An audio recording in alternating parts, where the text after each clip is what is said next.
कथेचं नाव आहे कोडं. लेखिका साधना मराठे. किती वेळ झाला मी खिडकीशी उभी होते. नाही म्हटलं तरी नजर पुन्हा पुन्हा त्या छोट्याशा गुलाबाच्या रोपट्याच्या जागेवर खिळून राहत होती. का कुणास ठाऊक, मनाला कितीही आवर घातला तरी सारखं लक्ष त्या जागेवरच जात होतं. सकाळचा प्रसंग मनात अजूनही ताजा होता. हौशे, ते झाड उपटून टाक बघू. कितीतरी झाडं झालेत नुसती अंगणाच्या कडेला. उपटून टाक म्हटलं ना. अव बाई, म्या म्हणतो राहिलं रोपटं म्हणून काय बिघडलं. अन बाई, काय झाक फुलं येत्याल त्या रोपट्याला. अव देवाच्या डोईवर तर घालाय होतील. हे बघ, मला जास्त शहाणपणा शिकवण्याची गरज नाही आहे. मी सांगितलंय ना उपट म्हणजे उपटायचं. तोंड वर करून बोलायचं काम नाही. काय म्हणावं या बाईला. बघावं तर सगळी विचित्र तऱ्हा. इतकं सुंदर फूल आलंय पण खुशाल झाड उपटून टाकायला सांगतायत. घड्याळात 12चे टोले पडले. सकाळपासूनची धावपळ संपली म्हणून मी जरा विश्रांतीसाठी आडवी होणार तोच हौसा धाडकन दार लोटून घरात शिरली. काय व बाई, जाग्यास हात नवं. सकाळचा प्रकार बघितला नवं. अव हे असं हाय, ह्या बाईचं काय चांगलं म्हणून बघवत नाही बघा.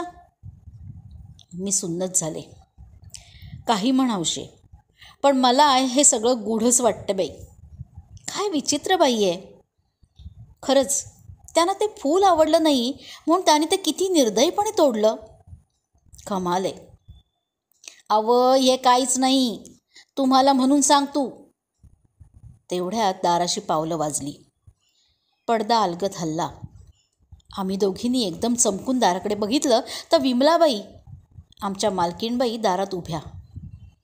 त्यांच्याकडे पाहिलं मात्र माझ्या काळजाचं अक्षरशः पाणी पाणी झालं. मी उसना अवसान आणून म्हटलं, बसा ना काकू, अशा उभ्या का. बसा बसा ना त्या खुर्चीवर. तुम्हाला आवडलेलं दिसत नाही माझं यावेळी इथं येणं. म्हणाला सवय झाली आहे मला ह्या गोष्टीची. काय गावशे, त्या मेल्या रोपट्याचं कौतुक काय सांगत बसलीस. चोंबडीला सवयच आहे अगोचरपणा करायची. हौशे, चांगलं तेल घालून ऐकून घे. सांगून ठेवते, बरोबर सरळ करेन. काय समजतंय ना. काकू, का हो तोडलं ते रोपटं. आज पहिलं फूल आलं होतं. त्यात काय सांगायचं आहे तुम्हाला. कप्पा, मला नाही आवडत कुठलीच चांगली वस्तू. त्यांच्या ह्या उत्तरावर मी आणि हौशीनं एकमेकींकडे पाहिलं. निघते मी आता.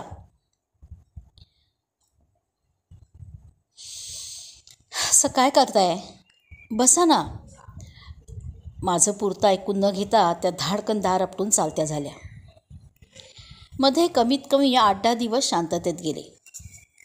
शांततेत ह्याचा अर्थ असा की कुठंच काही विचार करायला लावणाऱ्या घटना घडल्या नाहीत. विमलाबाईंबद्दल इकडून तिकडून माझ्या कानावर चित्रविचित्र, भीतीदायक, धक्कादायक, अगदी मेंदू बधीर करणाऱ्या गोष्टी कानावर पडायच्या. पण मी त्याकडे दुर्लक्ष करत होते. विमलाबाई लक्षात राहाव्या अशा. त्यांची ठेवणच मुळी वेगळी. ठेंगणी ठुसकी मूर्ती, रंग मात्र अगदी गोरापान. पण ते डोळे आणि चेहऱ्यावरचा ताठरपणा मात्र वेगळाच भासायचा. एखाद्याच्या वर्मावर शाब्दिक घाव घालणं हा तर त्यांचा आनंदच. त्याच्या जोडीला विक्षिप्तपणा हा तर गुण होताच. त्यांना माणसांचा वाराही नको असे. पण आर्थिक परिस्थिती अगदी बेताची. स्वतःचं मायेचं माणूस कुणी नाही. त्यांच्या छोट्याशा वाड्यात त्यांनी 4-5 बिराडं ठेवली होती. कारण दुसरं उत्पन्नाचं साधनच नव्हतं. त्या भाड्याच्या पैशातच त्यांची गुजराण होत होती. म्हणूनच माझ्यासारखी अडलेली, बाहेरून बदली होऊन आलेली 5-6 बिराडं त्यांना मिळाली होती. त्यांची कीर्ती सगळे ऐकून होते. पण म्हणतात ना, दुर्जनम प्रथमम वंदे. चक्क एक दिवस त्यांच्या घरात त्यांची लांबच्या नात्यातली चुलत पुतणी पहिल्या बाळंतपणासाठी दाखल झाली. तिला बघताच माझ्या मनात विषारी पाल चुकचुकली. खरंच ही इथं कशाला आली?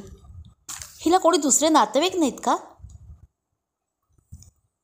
अवो मीरावेनी, ही त्या अवदसेची लांबची पुतणी हाय. तिला आई वडील बी नाही का कोणाचा आधार नाही.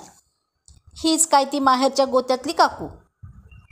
बरं तिच्या नवऱ्याला तरी समजाया नको आपल्या बायकोला इथं ठेवायची का नाही. हा जावय 2-3दा येऊन गेला इथं. याला काय माणूस ओळखता येत नाही वय? अगं हौशे, किती जीव पाखडशील. तिला आधीच कोणाचा आधार नाही. त्यात ती राहते ते अगदी खेडं. त्यातून पहिलट करेन. अगं कशीही असली तरी तिची लांबची काकूच आहे ना. कुठे जाईल बिचारी? अवं ते खरं हाय, पण ही अवदसा मायावी हाय बघा. धडपडानं झालं तर त्या परमेश्वराची कृपा, नाहीतर हायच रिकामी वाटी. मला कल्पनाही नव्हती की हौशीचे हे शब्द खरे होतील. पण घडायचं ते चुकत नाही हेच खरं. येताना सुशिलानी सगळं सामान भरपूर आणलं होतं. सुटका होताच ती 8-10 दिवसात घरी जाणार होती. नवरा पण तिचा साधा भोळा. काकूंना सारखं सांगत होता, तुमचे उपकार मी जन्मभर विसरणार नाही. काही कमी पडू देऊ नका तिला. आमचं पहिलंच बाळ आहे. किती खुश आहे बघा सुशिला. मी रोज शक्यतो येईनच, पण घरी गुराढोरांचा व्याप आहे ना.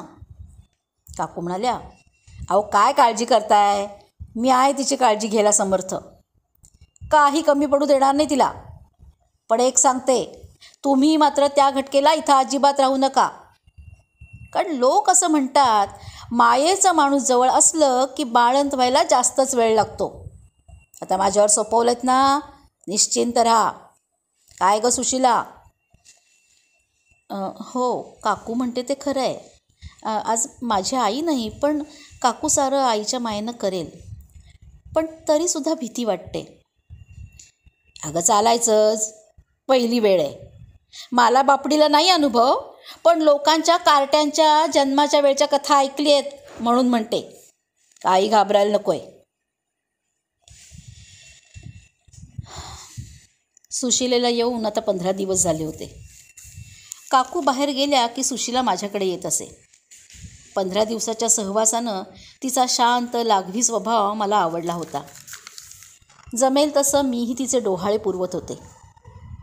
आणि आली म्हणताना ती रात्रीची काळवेळ येऊन ठेपली. तिचा आर्त उसासणं, कण्हणं, असह्य वेदनेनं हैराण झाली सुशिला. सारं काही ऐकू येत होतं. बाहेर धुवाधार पाऊस होता. एक जीव आत दुसऱ्या जीवाला मोकळा करण्यासाठी, जगात आणण्यासाठी धडपडत होता. काकू नुसतीच धावपळ करत होत्या. सोंग मात्र छान पटवत होत्या, पण हातून काहीच घडत नव्हतं. ती सारखं विनवत होती, कुणाला तरी रिक्षा आणायला सांगा म्हणून. अगं हो, कळ काढ, अजून खूप वेळ आहे. आत्ता कुठे सुरुवात आहे, तर तुला घाई झाली आहे मोकळं व्हायची. आई होणं तुला वाटते तेवढं सोपं नाही. त्याला कष्ट सोसायला हवेत. हे बघ, अजून 3-4 तास जातील. उगाच आरडाओरडा करू नकोस. जरा कुठे सुखाने झोपले असते. आणि हा पाऊस कोसळतोय, त्या तुझ्या कार्ट्याला मेल्याला आजच कुठं घाई झाली ह्या जगात येण्याची? असं नका ना बोलू. मला खरंच सहन होत नाही हो. त्या शेजारच्या मीरावहिनीनं तरी बोलवा ना. त्या आणतील रिक्षा. हो, बोलावते हो. सगळीच जणं आपल्याच कामासाठी बसली आहेत वाट बघत. हे बघ, मला दुसऱ्याची मदत घ्यायला आवडत नाही. पाऊस कमी झाला की सरळ चालत दवाखान्यात जायचं, समजलं? नसती कौतुकं नाही करायची. अहो, ती बिचारी खूप तळमळते हो, मी ह्यांना म्हटलं. मी जाऊ का बघायला? हे बघ, तू म्हणतेस ते खरं आहे, पण आपला वर्षभराचा काय अनुभव आहे? उगाच नागिणीच्या शेपटीवर पाय द्यायला जाऊ नकोस. माझा नाईलाज झाला, पण मन काही थाऱ्यावर राहीना. काकू काकू म्हणत हाका मारण्याचा मी सपाटा लावला, पण उत्तरच नाही. बाहेर पाऊस कमी होण्याचं काही लक्षण दिसत नव्हतं. पावसामुळे आत काय चाललं आहे ह्याचा थांगपत्ता लागत नव्हता. मधूनच विव्हळणं, काकूंचा जबरी आवाज, सगळं वातावरण भयाण वाटत होतं. जवळजवळ पुढे अर्धा तास काहीच हालचाल नव्हती. बहुतेक नेली वाटतं दवाखान्यात, म्हणून क्षणिक समाधान मिळतंय तो जीवघेणी अस्पष्ट किंकाळी ऐकली. आणि मग एक क्षणभर बाळाचं रडणं मनाला स्पर्शून गेलं. पण किती? अगदी एक क्षण. मग सारं काही शांत झालं. बाळ रडत का नाही? घुसमटलं की काय? अहो अहो मी जाते ना, बघून येते सुशीलाला. ह्यांना बोलायची संधी न देता मी दार गाठलं. पाऊस अजून कोसळतच होता. तशाच भिजलेल्या अवस्थेत मी काकूंच्या दारावर थापा मारल्या. काकू काकू, दार उघडताय ना? सुशीला घरीच बाळण झाली का? दार उघडा ना. आतमध्ये काय चाललंय हे काहीच कळत नव्हतं. दार उघडेपर्यंत ती 10 मिनिटं मला युगासारखी वाटली. एकदाची कडी निघाली आणि मी अक्षरशः घरात घुसले. झाली एकदाची मोकळी. ती बघा त्या घोंगडीवर आहे. काकू तरातरा आत गेल्या. सुशीला, अगं मी मीराताई. खूप त्रास झाला ना? थकलीस ना गं? अगं काय झालं? मुलगा की मुलगी? माझा प्रश्न ऐकताच ती गदगदून रडायला लागली. मला काही कळेच ना. माझा समज झाला की काकू बाळाला आतल्या खोलीत स्वच्छ करण्यासाठी घेऊन गेलेत. अगं अगं बाळ कुठे आहे? त्यावर तिने जाड फडक्यात गुंडाळलेल्या मुटकुळ्याकडे माझं लक्ष वेधलं. तिच्यापासून थोड्या अंतरावर ते मुटकुळं निमूट पडलं होतं, काहीही हालचाल न करता.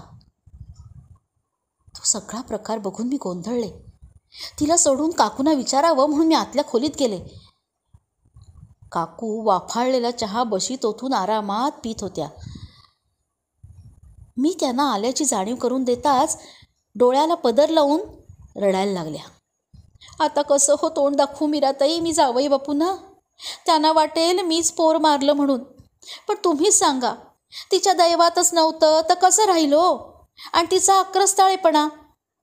हातचं पोर गमावून बसली ही बया. आता सारा दोष माझ्यावरच. जग मलाच वाईट म्हणणार. काकू सोंग अगदी छान वठवत होत्या. पण तिथे पडलेला गंजलेला चाकू, त्याचा नाळ कापण्यासाठी केलेला उपयोग त्यांच्या वाईट कृत्याची साक्ष देत होता. त्यावरून स्पष्ट होतं, स्वतःला न मिळालेल्या सुखाचा वाटा दुसऱ्यालाही मिळू नये म्हणून केलेली ही जीवघेणी धडपड होती. त्या अपत्य सुखापासून वंचित झाल्या होत्या. त्याचा सूड त्यांनी येन केन प्रकारे घेऊन आसुरी आनंद, समाधान मिळवलं होतं. पण अजूनही मला कोडं उलगडत नाही आहे. माणूस असं का वागतो? तो खरंच असा वागतो की नियतीच त्या कृत्याची सूत्र त्यांच्याकडून हलवीत असते? कुणास ठाऊक. सारं काही अजब आहे, अतर्क्य आहे, बुद्धीला न पेलवणारं आहे.